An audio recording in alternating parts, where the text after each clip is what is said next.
الحمد لله رب العالمين وصلى اللهم وسلم على نبينا محمد وصحبه أجمعين ودرسي لباتناد هي كتاب كني حكم وفوائد من روايع الإمام ابن القيم رحمه الله. القلب المنكوس. هل كان شيخ وحكى شيء يا معلومة لو مقعبي قلبك فوررة قلبي فوررة فسبحان الله بكب الله بوركيس سبحان الله وتعجب وحلقة سبحان الله يستو كم من قلب منكوس وصاحبه لا يشعر بور meeqa ayaa jira qalbi foorara oo saaxiibkiisu uusan ogeyn. qofka saaxiibkiisii ma oga inuu qalbigiisu fooraro, laakiin qalbiguu fooraraa. meeqa qalbi oo fooraraa jira oo aan ogeyna saaxiibkii. wuxuu ku sheegay sheekhu macluumada kitaabkiisii aljawaabu alkaafi liman sa'ala can iddawaa'i shaafi, marka lasoo koobana addaawa dawaa. ayib, qalbigu waa foorarsadaa. xadiid baa jira imaamu muslim soo saaray oo cadiim ah oo rasuulku uu ka hadlayay tucradu alfitanu cala alquluub. xadiidkaas tucradu alfitanu cala alquluubi kacardi alxasiiri cuudan cuuda faayu qalbin ashrabahaa nukitat fiihi nuktatun sawdaa waayu qalbin ankarahaa nukitat fiihi nuktatun baydaa xataa tasiira alquluubu ilaa qalbayni qalbun aswada mirbaadan kalkuuzi mujkhiya laa yacrifu macruufan walaa yunkiru munkaran ilaa ma ushriba min hawaah waqalbun abyad laa taduruhu lfitanu maa daamat asamaawaat walard. kama qaala sal ly slam. xadiidkaas aan aqriyay oo macnihiisuna aada u weyn yahay ayaa sheegaya in qalbiga loo bandhigaya fitanta. marka quluubtu laba unbay noqodo, midna fitantaasoo cabayaa uu ka dhargayaa sidii joodari biyo ka buuxsamay buu noqonayaa qalbigaasi. markuu sidaa noqdo waa qalbi lagu magacaabay kalkuuzi mujkhiya, yacni sidii weel fooraro oo kale ayuu noqonayaayo macruufna qaadan maayo, wanaag xumaanna diidi maayo. xumaan oo dhan bimacnaa wuu qaadan wey, wanaagna geli maayo.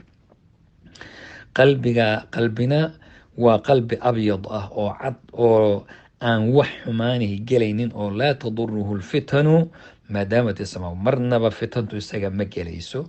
ilaahay subxaanahu watacaala qalbiga cad ee wanaagsan hayna siiyo, qalbiga xun ee foorarana alla haynaga ilaaliyo subxaana.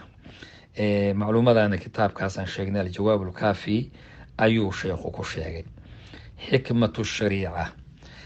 shareecada waa diin. haddii shareeca la yidhaha diinta oo dhan weeye, hadday tahay qur-aan, hadday tahay xadiid, waa wixii sugnaaday baa shareeca laysku yidhaahdaa. laysa fi shareecati xukmun waaxidun ilaa walahu macnan wa xikma.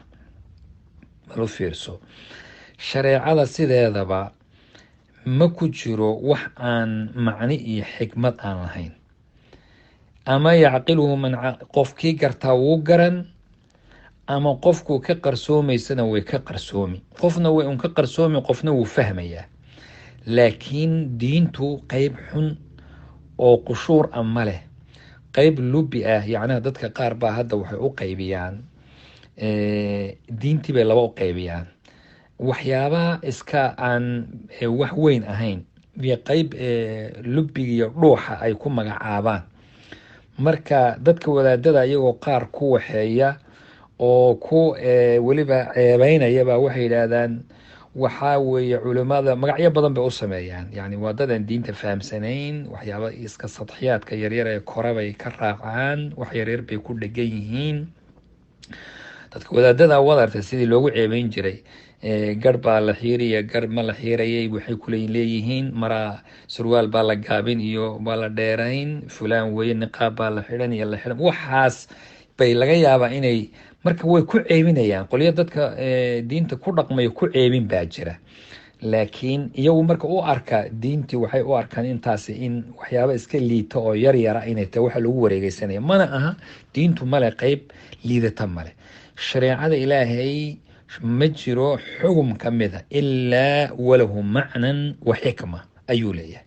laakiin dadka qaarna way garanayaan, qaarna ma garanayaan oo uu ka qarsoomaya. macluumada sheekhu wuxuu sheegay kitaabkiisii iclaamu lmuwaqiciina can rabi alcaalamiin ayuu ku sheegay. ashuxu bilwaqti. macluumo kale oo iyadana lagu magacaabay ciwaan looga dhigay waktiga in bakhayl lagu noqdo. wax bakhayl lagu noqdo waktiga ugu fiican.